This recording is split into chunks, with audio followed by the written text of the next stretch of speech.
Alright, Shalom. First and foremost, I want to start off by giving all praises unto Yahweh Ba'Shem Yahushai for wisdom and understanding of the gospel of the truth.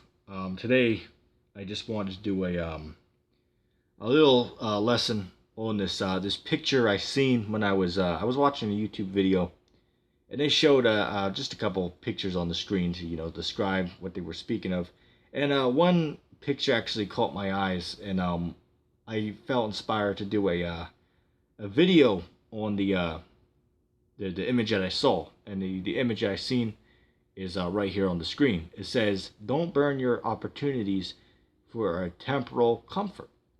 And you see a man. He basically took the ladder steps apart so that he could make a fire out of it. But the moral of the picture is that if he would have just waited longer, say for example, felt around, he could have felt a ladder behind him that he could have climbed up to safety. But now he lost that opportunity because he took it apart and used it for a temporal comfort as the fire that you see in front of him.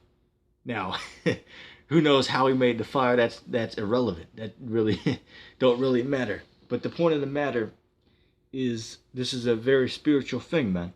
Okay, and the Lord Yahweh Shai speaks about those who those who came into this truth, but they ended up falling out because of either persecutions or because of the the great wealth and luxuries of this life. So you don't want to be like this guy. In fact, I might even name the video that. You don't want to be this guy. Okay, you don't want to be the guy who has an opportunity, but then he wastes it. He has the opportunity of that everlasting life, but then they turn back on it. All right, whether it be, but we'll get into the scriptures. Let's go to the book of Romans, the 8th chapter.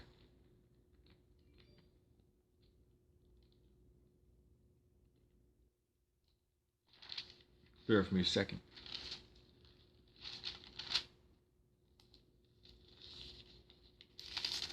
Okay.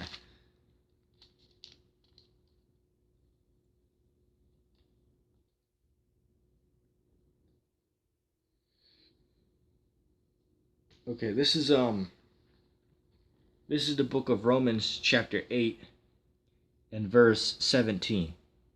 "And if children, then hearers, ears of Yahweh, and joint ears with Yahushai, if so be that we suffer with him, that we may also be glorified together. For I reckon that the suffering of this present time are not worthy to be compared with the glory which shall be revealed in us." Let's read that verse again, Romans 8 and 18. "For I reckon that the suffering of this present time are not worthy to be compared with the glory which shall be revealed in us."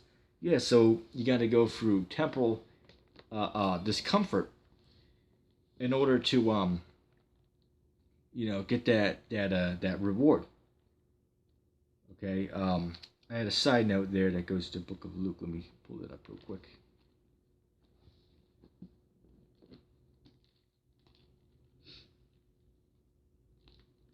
And that's why you have many bug outs over the years, guys who came into this thing, and they stayed for a little while. But once that persecution came, they ended up fleeing. Like, let's say for an example, Rock Upon Him. Okay, with that brother, he's still lingering around. He really don't do much no more, but he'll still have a discussion about the scriptures once in a while. But he really don't like he don't that's what I'm looking for. He don't do videos anymore. And why is that? Because his fire burned out. All right, you read about the parable of the 5 wise virgins and the 5 foolish. Okay, the 5 wise took extra oil for their lamps, but the 5 foolish did not take extra oil.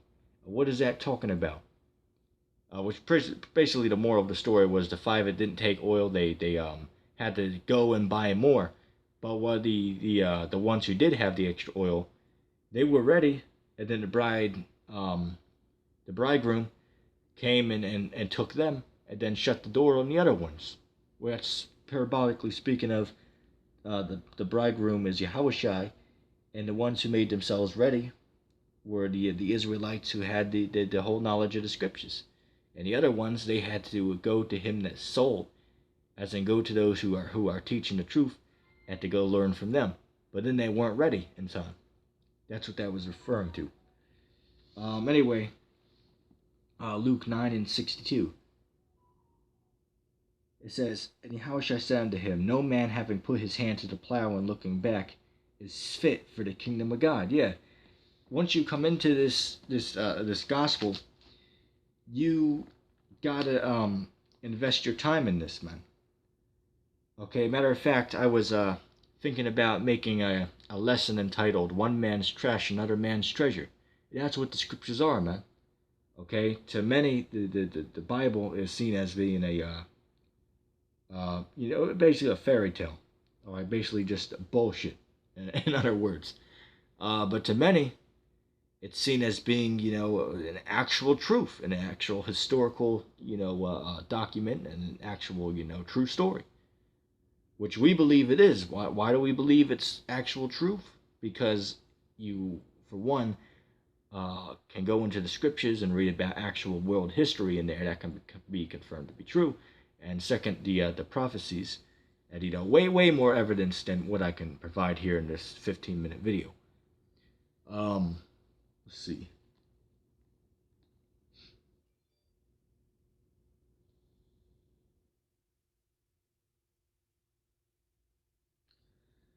Let's go to the book of 2 Corinthians.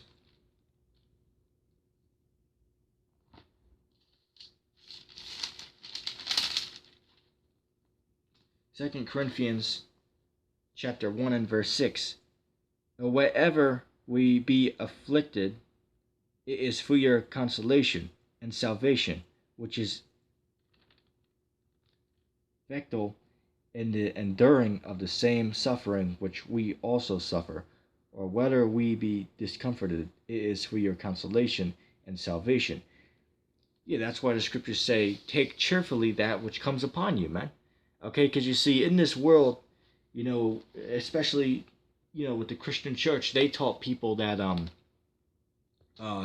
if you're catching hell, as people say, which, that statement proves that, that the hell in the scriptures is not an actual place where one goes and burns forever. And even the church knows that. Okay, that statement shows that even the Christian church knows that. Because you got people say, "Oh, well, yeah, I'm catching hell." Even people in the church will say that. So that shows that hell's a condition. So even they know that inside joke.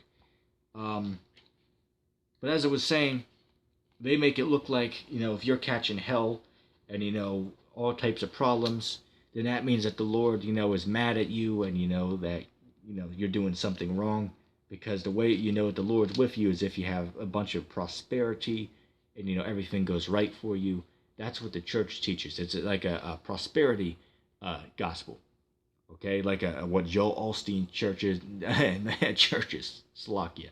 Yeah, I made about 8 lessons today, so I've, if I stutter a little bit, then Slovakia, but, it's not easy to talk for 5 hours on end. But, it's all for the spirit of Yahweh Bashim Yoshai.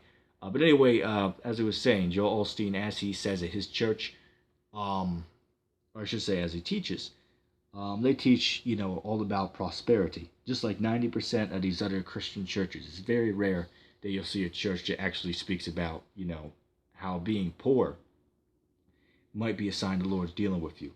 I have, right here I have the book of Ecclesiasticus chapter 2 and verse 1. It says, "My son, if thou come to serve Yahweh, prepare thy soul for temptation.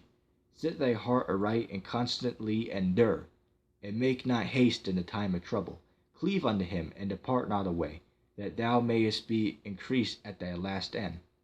For whatsoever is brought upon thee, take cheerfully, and be patient when thou art changed to a low estate. For gold is tried in the fire, and acceptable men in the furnace of adversity." You know what? That's so spiritual, we got to read that all again. We got to read that few verses again. This is the book of Ecclesiasticus in the Apocrypha, chapter 2 and verse 1. "My son, if thou come to serve Yahweh, prepare thy soul for temptation, and set thy heart aright, and constantly endure, and make not haste in the time of trouble. Cleave unto him, and depart not away, that thou mayest be increased at thy last end. Whatsoever is brought upon thee, take cheerfully, and be patient when thou art changed to a low estate. For gold is tried in the fire, and acceptable men in the furnace of adversity. What is the furnace of adversity? The furnace, Slakia, of adversity is talking about this difficult path. Okay, we got to suffer as an average man as well with the trials and tribulation that comes with this life. But once you know these scriptures, there comes a whole nother aspect of mental suffering. It tells you in the book of Ecclesiastes that I believe it's Ecclesiastes 1 and 18. He that increases in wisdom, he increases in much sorrow. Ecclesiastes chapter 7 verse 7. Surely oppression makes a wise man mad. Okay, so yeah, we know that by increasing in our knowledge of the scriptures, we become you might bring on depression, but you gotta push through that. All right. Matter of fact, let's go ahead and get the book of Second Ezra's 7th chapter. Bear with me a second.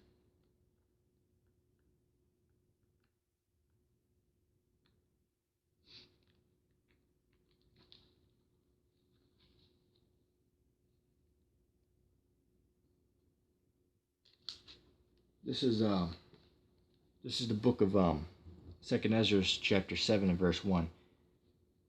It says, and when I had made an end of speaking these words, there was sent unto me the angel which had been sent unto me the nights before. And he said unto me, Up, Ezra, and hear the words which I come to tell thee. And I said, Speak, O my God. Then said he unto me, The sea is set in a wide place that it might be deep and great. But put the case the entrance were narrow and like a river. Who then could go into the sea to look upon it, and to rule it? If he went not through the narrow, how could he come into the broad? There is also another thing. A city is builded and is set upon a broad field, and is full of all good things. The entrance thereof is narrow, and is set in a dangerous place to fall, like as if there were a fire on the right hand, and on the left a deep water, and only one path between them both, that even only one path between them both, even between the fire and the water, so small that there could be but one man that goes thence at once. If this city were now given unto a man for an inheritance, if he shall never pass the danger set before it, how shall he receive this inheritance? Right, so the moral of the story is you have to go through that suffering. Or you have to constantly endure the hardness. Let's see.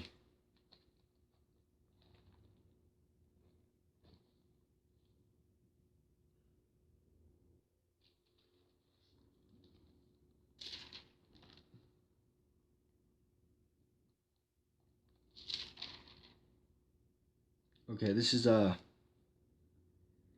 book of 2 Timothy chapter 2 and verse 3. Now therefore endure hardness as a good soldier of Yahushua. No man that warreth entangleth himself with the affairs of this life, that he may please him who have chosen him to be a soldier. Right, we got to endure hardness.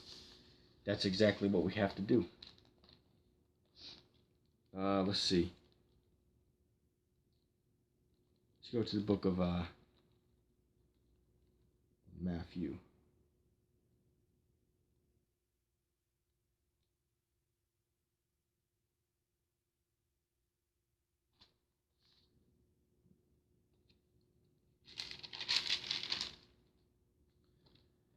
This is the book of Matthew, chapter 13 and verse 1. It says, The same day went Yahushua out of the house, and sat by the sea side, and great multitudes were gathered together unto him, so that he went into a ship and sat, and the whole multitude stood on the shore. And he spoke many things unto them in parables, saying, Behold, a sower went forth to sow, and when he sowed, some seeds fell by the wayside, and some fowls came and delivered them up.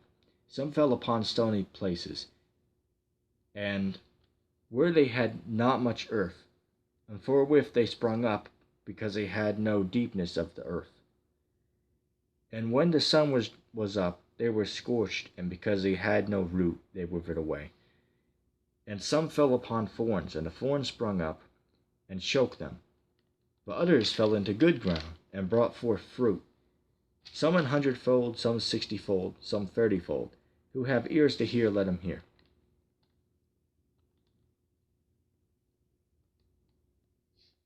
Let's see. Yeah, now what is that talking about? That's talking about those who came into this truth. Some took this truth and they ran with it. Some used it to make money.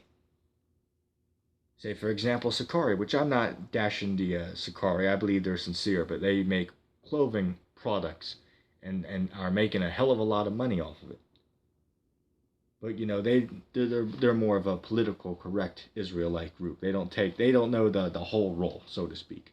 Great Millstone and you know, us here at ETT, the End Time Teachers, we're those main groups. We take the whole role of the scriptures and we teach it, no matter how controversial it might be. But anyway, that was just the little lesson I wanted to do when I saw this image here.